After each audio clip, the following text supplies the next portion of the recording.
Hello, how are you all? Welcome to my channel voila voice of Ila Anantacharya. चल रहा है the power of your subconscious mind by doctor Joseph Murphy की book से affirmation challenge. और मैंने almost उनके जो 20 चैप्टर्स है उसमें से थोड़े बहुत चुन के हर चैप्टर में से 1, 2, 3 या 4 अफर्मेशंस आपके साथ शेयर करे हैं। और मतलब 20 हर एक चैप्टर्स में ऑलमोस्ट मोर देन 10 पॉइंट्स तो थे, पॉइंट्स टू रिमेंबर या अफर्मेशन या ऐसी चीज़ें जो हमें समझनी चाहिए, याद रखनी चाहिए।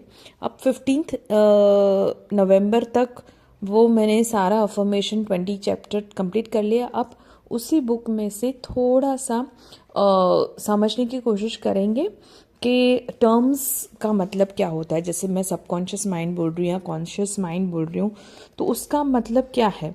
तो यहाँ पे पेज नंबर 16 पे एक टॉपिक है, the difference between conscious and subconscious. तो बस वही जो पैराग्राफ है मैं आपके लिए रीड करूँगी। ये अफर्मेशन बस नवंबर के महीने में सोच रही हूँ कि इस बुक में से जितना हो सके उतना कंप्लीट करूँ। और दिसंबर में प्रैक्टिकली तो भी दिसंबर ही चल रहा है, but as you know that मेरी मदर इन लॉ थोड़ी सी उनकी तबीयत थोड़ी सी ख़राब हो गई थी, तो मैंने थोड़ा सा ब्रेक ले लिया था। और अभी चाहती हूँ कि हर दिन 1, 2, 3 वीडियोस डाल के पूरा 365 डेज का कंप्लीट करूँ। So as such today is 12th of December, but I'm going to continue with like day 15, day 16, day 17 from the month of November where I have left. Okay, so ठीक है. So the difference between conscious and subconscious. So यहाँ पे लिखा है, you must remember that the conscious and subconscious are not two minds. मतलब वो दो अलग अलग दिमाग नहीं है। ऐसा नहीं कि subconscious mind is different and conscious mind is different. As such they are different, but they are not two minds.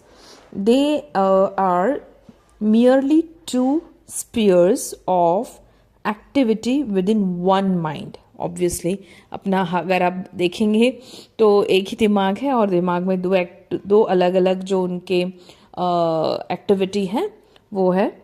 So your conscious mind is the reasoning mind. Conscious is the reasoning mind. It is the phase of mind.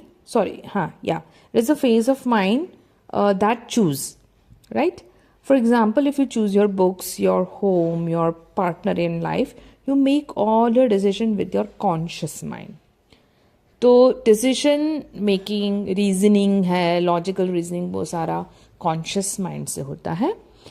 On the other hand, without any conscious choice on your part, your heart is kept functioning automatically, and the vital functions of digestion, circulation, and breathing are carried out by your subconscious mind and through processes independent of subconscious mind, through processes independent of your conscious mind.